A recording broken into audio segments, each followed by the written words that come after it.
Kubarwaye uburwayi bwo kuribwa n'amaguru burakira iyo amaraso ya Yesu ageze ku haleluya. Iyo amaraso ya Yesu ageze ku burwayi ubw'umutwe wanze gukira, umutwe urakira. Amaraso yariri muri we irakama. Reka nkubwire, mu kwizera byigana, ukimara kumvira ijambo ubyigane gusa, ukore ku nshunda y'umwenda Yesu yambaye urakira y'amadeni. Amaraso ya Yesu ajya tweza imitwaro y'ibigeragezo. Yesu Kristo ashimwe, umwami, umukiza, umucunguzi wacu. Twongeye gusuhuza inshuti zacu, mwe mudahema kubana natwe uko bwije n'uko bukeye. Amahoro ya Kristo nayo kuri mwe. Ubwo ndavuze ngo ni kuri Betifage TV. Betifage TV nababwiye ko tuzajya tubagezaho ijambo ry'Imana mu buryo bugiye butandukanye, kandi Yesu nzi ko ajya arushaho kudushyigikira. Ubutumwa bwiza bw'ijambo ry'Imana tubageza bukaba bubagwa neza. Yesu ahabwa icyubahiro. Rero reka ngusabe wowe utarakora subscribe, kore subscribe, share, comment, like, kugira ngo umwanya ku mwanya tujye turushaho kubana mu ijambo ry'Imana ndetse n'ibindi bikorwa byinshi ducisha kuri Betifage TV. Nyemera rero uyu mwanya mbere na mbere dufate umwanya dusenga Imana. Tumara gusenga dukomeze na gahunda yo kubagezaho ijambo ry'Imana nk'uko Uwiteka antumye kuribagezaho. Ami Yesu, Imana ikomeye, Imana ikiranuka muri byose, Imana iri hejuru y'amajuru, Imana yabayeho byose bitarabaho, Imana y'imbaraga, Imana y'ubushobozi, Imana y'icyubahiro, Imana idasaza ngo yitwaza akabando, Imana idakiranirwa ngo yibagirwe imirimo. Uwiteka Nyiringabo, gitare gikomeye, akanya n'amasaha, Data wa twese uri mu ijuru, ndaguhamagaye kugira ngo wururukire kubana natwe, wururukire kudukoresha iby'ubutware. Iri jambo ushyize ku mutima wanjye Uwiteka rigire aho rikura abantu kandi rigireho aho ribageza, mu izina rya Yesu Kristo. Ribohore abari barushye, ribohore abari baremerewe, ribohore abari bahangayitse. Ndakwinginze kugira ngo iri jambo urigeze kure nyagora ku ngoma, ribashe gukora icyo urintumyeho, mu izina rya Kristo Yesu, amen. Imana ishimwe kandi Imana yabwa icyubahiro. Reka tubanze turirimbane ikorasi iri ku mutima wanjye, noneho tubone gukomeza na gahunda yo kumva ijambo ry'Imana. Amaraso ya Yesu ni meza,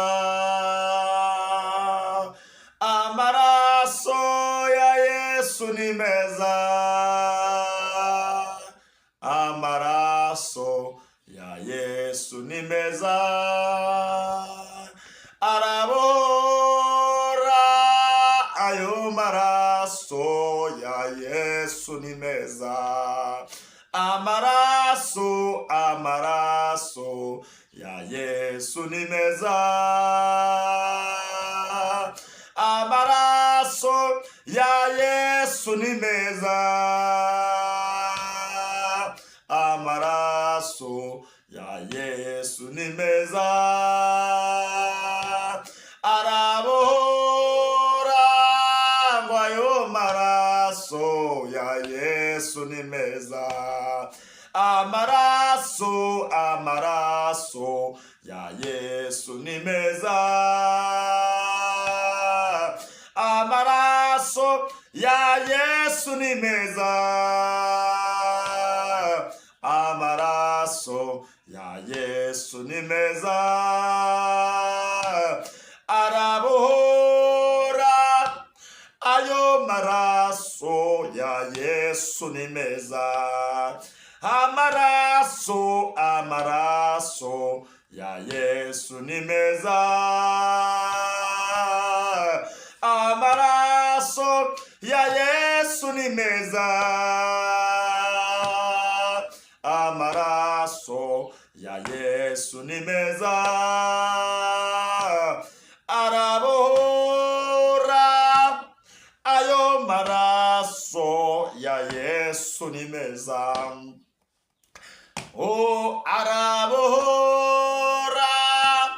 Ayo maraso ya Yesu Yesu ni meza, arabohora, arabohora. Ayo maraso ya Yesu ni meza, abohora abarwayi, arabohora. Ayo maraso ya Yesu ni meza, arabohora. Ayo maraso ya Yesu ni meza. Umuririmbyi aravuze ngo amaraso ya Yesu ni meza, kandi ayo maraso ya Yesu arabohora. Ayo maraso ya Yesu ni meza. Dushimiye Imana yemeye gutanga Yesu Kristo kugira ngo we atubohore. Bishatse kuvuga ngo Yesu twahawe ni Yesu ujya utuvuganira ibituremereye bigakurwaho, ni Yesu ujya utuvuganira imitwaro twari twikoreye igakurwaho, ni Yesu ujya utuvuganira ibyari bituruhije bitandukanye bigakurwaho. Ndagira ngo mbabwire ngo Yesu Kristo yemeye gutanga, kwitanga ubwe, yemeye kubambwa, yemeye kubabazwa, yemeye gushinyagurirwa kugira ngo nge nawe tubashe gucungurwa. Amaraso ya Kristo sherefo de taya sinimola shalaba lagide.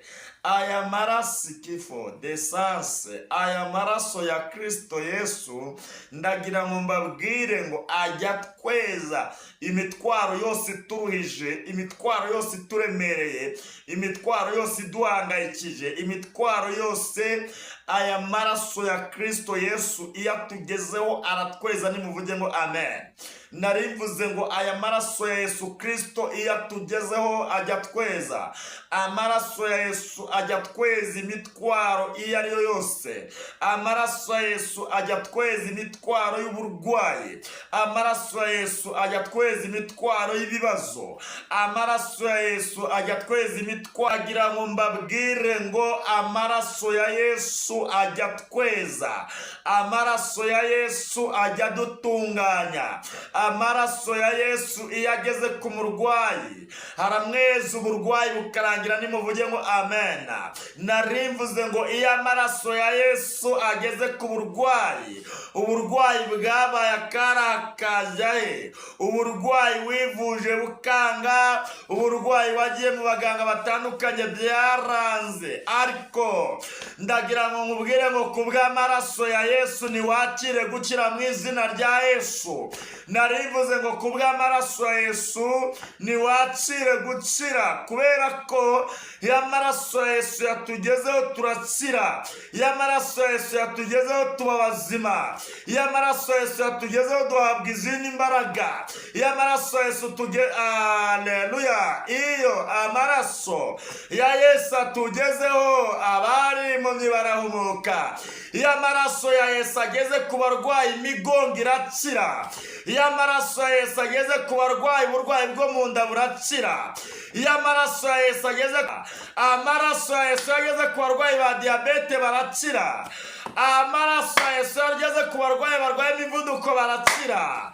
Amaraso ya Yesu ageze ku barwayi kanseri zirakira. Haleluya. Iyo amaraso ndafashwe kandi.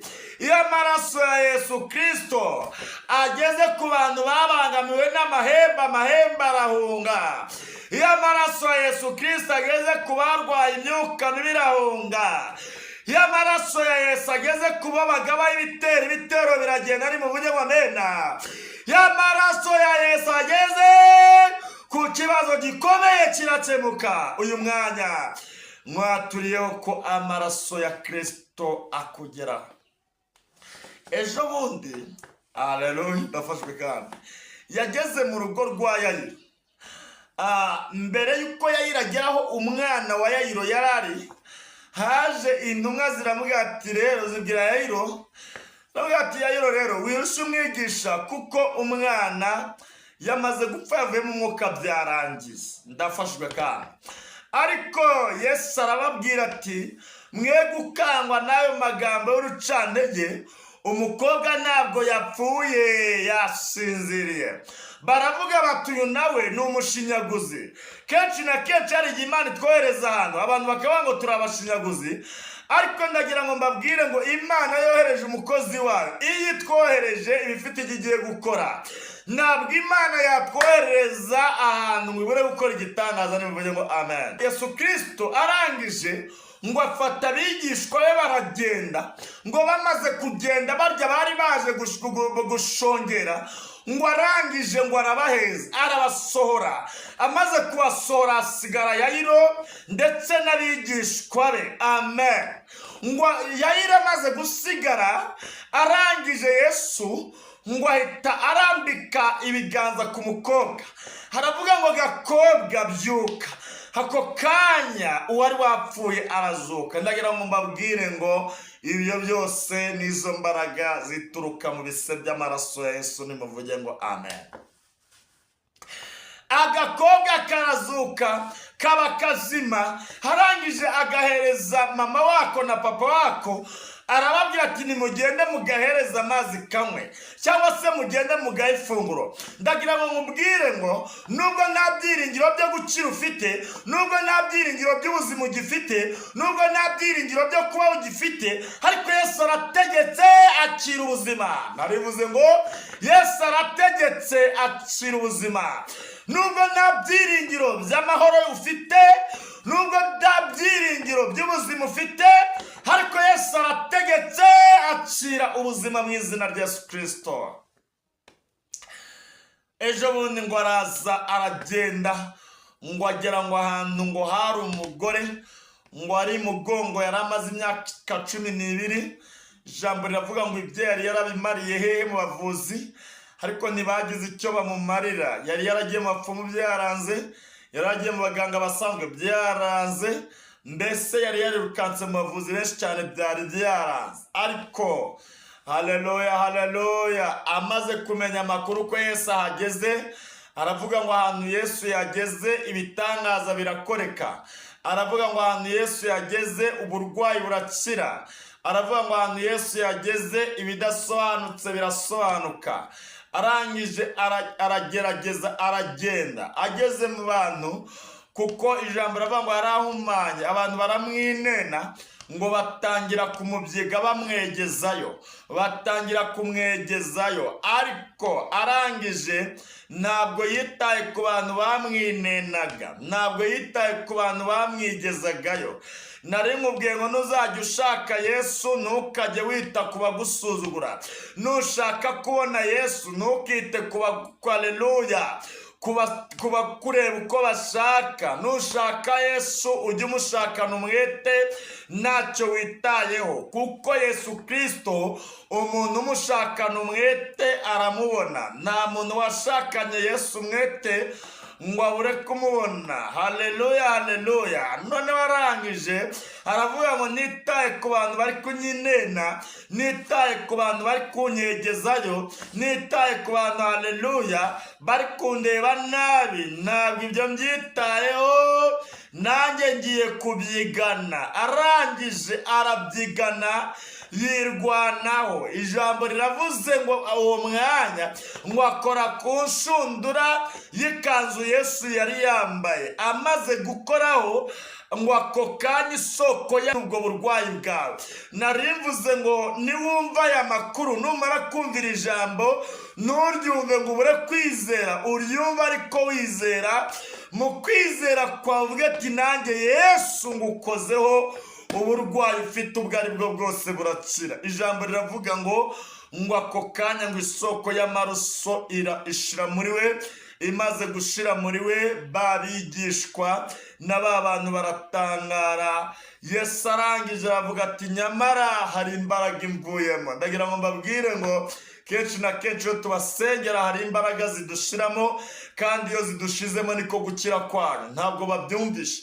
Narivuze ngo kenshi na kenshi iyo tubasengera hari imbaraga zidushiramo, kandi iyo zidushiramo niko gukira kwanyu. Ngo ako kanya Yesu arangije arababwira ngo hari imbaraga ishizemo, hari imbaraga imvuyemo. Baramubwira ati reka abantu ni benshi haleluya. Aravuga ngo hari umuntu nkozeho, baramubwira ngo abantu ni benshi ntihabura ugukoraho. Yesu aravuga ngo ntabwo ari abo bantu benshi sibo bankozeho, ahubwo harimo umuntu umwe nkozeho. Arangije aravuga ngo hari umuntu nkozeho, baramubwira ati rega abantu ni benshi, arababwira ati rega haleluya, ntabwo abo bantu benshi aribo bankozeho, ahubwo muri mwebwe hari umuntu nkozeho. Uwo mwanya uwo mubyeyi ahinda umushyitsi, amaze guhinda umushyitsi, haleluya, arambura ikiganza aravuga ati rata Yesu, be kukurusha ni njyewe ugukozeho. Arangije aravuga ati muranzi mwese muri karitsiye icyago nari mfite murakizi,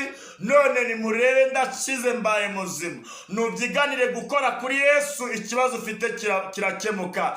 Nubyiganire gukora kuri Yesu uburwayi ufite burakira. Nubyiganira gukora kuri Yesu, haleluya, amahoro wari ubuze urayabona. Nubyiganira gukora kuri Yesu, haleluya, igitangaza kirakoreka ku buzima bwawe. Nubyiganira gukora kuri Yesu, haleluya, ndagira ngo nkubwire ngo ikibazo ufite kirakemuka. Nubyiganira gukora kuri Yesu, uburwayi ubwo ari bwo bwose ufite buragenda. Ngo ako kanya, haleluya, aravuga ati rega, haleluya, kubwo gukora kuri Yesu, kubwo gukora kuri Yesu icyago nari mfite kirakemutse. Mama reka mubwire, wikwigirira nabi, wihangayika, Imana iri kumwe nawe. Wowe icyo usabwa ni ugusenga amasengesho afite intego yo kwizera. Iyo usenze ufite amasengesho afite intego yo kwizera, ikibazo ufite kirakemuka. Iyo usenze ufite intego ya haleluya yo gusenga amasengesho yo kwizera, intambara uriho zirarangira. Iyo usenze ufite intego yo haleluya y'amasengesho yo kwizera, ibigeragezo ufite birarangira. Mama ndagira ngo ngwinginge senga amasengesho afite intego yo kwizera. Nta muntu wasenga amasengesho afite intego yo kwizera mu Imana imutererane.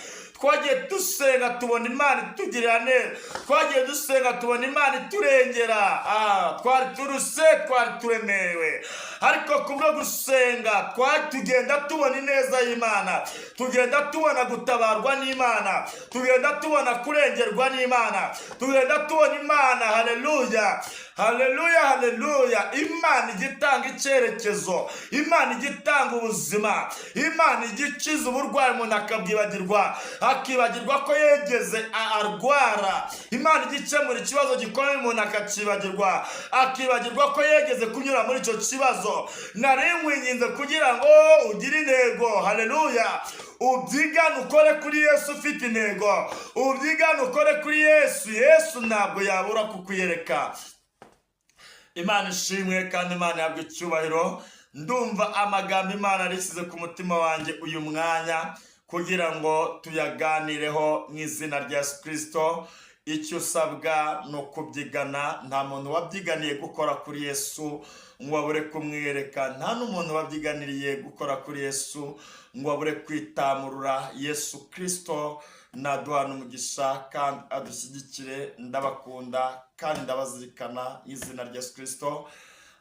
Muraza gusoza musome ijambo riri muri Yohana 11:3-5. Ni ijambo rivuze ngo Yesu ararira. Abantu benshi baravuga bati dorere nimurebe uburyo yamukundaga. Ndagira ngo mubwire ngo Yesu Kristo agiye kurira ku bwawe, kandi humura, ikibazo ufite kizarangira. Reka dusenge. Mwami Yesu, Imana ikomeye, Imana ikiranuka muri byose, Imana iri hejuru y'amajuru, Imana yabayeho byose bitarabaho, Imana yahanitse ikirere idendeza inyanja, Imana yategetse ibiguruka nta moteri bifite, Imana y'imbaraga, Imana y'icyubahiro, Imana y'ubushobozi. Turagushimiye Uwiteka nyagora ku ngoma ko wumvishe iri jambo ntambukije ku mahanga agiye atandukanye. Birashoboka ko ryakumvwa n'abanyarwanda bari mu Rwanda, rikumvwa n'abanyarwanda bari hanze y'u Rwanda, rikumvwa n'abakomeye ndetse n'aboroheje ariko bafite ibibazo mu buryo bw'umubiri bitandukanye. Ndasengera umuntu wese wakurikira ijambo, ndabaturiraho ubuzima abari barwaye. Hari hari abari barwaye indwara za diyabete, ndabategekera gukira mu izina rya Yesu Kristo. Hari abari barwaye indwara za kanseri, abari barwaye indwara za kanseri, ndabategekera gukira mu izina rya Yesu. Hari abari barwaye indwara z'imivuduko, ndabategekera gukira mu izina rya Yesu. Hari abari barwaye indwara zo kugabwaho n'ibitero by'abadayimoni, ndabategekera gukira mu izina rya Yesu Kristo. Hari abari barwaye uburwayi bwo mu nda, ndabategekera gukira mu izina rya Yesu Kristo. Hari abari barwaye uburwayi bw'imigongo, ndabategekera gukira mu izina rya Yesu Kristo. Hari abari barwaye uburwayi bwo kuribwa n'igifu, ndabategekera gukira mu izina rya Yesu Kristo. Hari abari barwaye uburwayi bw'amaso, ndabategekera gukira mu izina rya Yesu Kristo. Ndategetse mu bubasha n'ubushobozi mpabwa n'Uwiteka, uyu mwanya mbaturiyeho ubuzima, uyu mwanya mbaturiyeho kubohoka, uyu mwanya mbaturiyeho amahoro, uyu mwanya mbaturiyeho umutekano mu izina rya Yesu Kristo. Reka Uwiteka nyagora ku ngoma, ukoresha itegeko uyu mwanya bakire, ukoresha itegeko uyu mwanya babe bazima, ukoresha itegeko uyu mwanya bahumanuke. Abahumanye ndabahumanuza amaraso ya Kristo Yesu mu izina rya Yesu Kristo. Dusengeye Uwiteka nyagora ku ngoma, ababyeyi batwite tubaturiyeho kuzabyara nk'Abaheburayo, duhagaritse imbaraga z'abadayimoni mu izina rya Yesu Kristo. Aba babyeyi turabasengeye, tubaturiyeho kubyara neza, tubaturiyeho kubona Imana bundi busa. Turahagarika imbaraga z'umwijima, turahagarika Uwiteka nyagora ku ngoma imbaraga z'abarozi n'abakonikoni, abo bazingiye inda turabazinguje imbaraga z'amasengesho. Turategetse mu izina rya Yesu Kristo w'i Nazareti, mwemerera nyagora ku ngoma, garagaza ukuboko kwawe no gukomera kwawe. Sengeye abantu bafite ibyifuzo bigiye bitandukanye, mbaturiyeho ubuzima, mbaturiyeho gukira, mbaturiyeho kuba bazima uhereye umunsi wa none. Uwiteka ntibongere kurwara ukundi, ndakwinginze kugira ngo ukore iby'ubutwari, ahubwo tuzumve amashimwe, ubwoko bwawe bushima Imana, tuzumva abana bawe bashima Imana ko wabagiriye neza. Urakoze kumvishe gusenga no kwinginga, ukarukiye kuganza no gutegeka muri byose mu izina rya Kristo de Sharawinimona. Haleluya. Turakubashe Yesu kuko ubakijije, kandi turakubashe kuko ubagiriye neza mu izina rya Yesu Kristo. Wahanitse ikirere, dendeza inyanja. Haleluya. Amen. Amina. Yesu Kristo. Haleluya. Haleluya. Imana ishimwe kandi Imana yacu ihabwe icyubahiro. Yesu abashyigikire. Icyo musabwa no kwizera gusa. Hamwe no kwizera muzajya murushaho kubona Imana, kandi muzajya murushaho kubona ineza y'Imana. Yesu abashyigikire kandi abahaza ibyiza. Musabe wifuza kuvugana natwe cyangwa se ko twagufasha gusenga by'umwihariko, waduhamagara kuri telefone ngiye kukubwira 078 48 55 179, 078 48 55 179, iri no kuri WhatsApp. Yesu aduhana umugisha. Ndabakunda kandi ndabazirikana.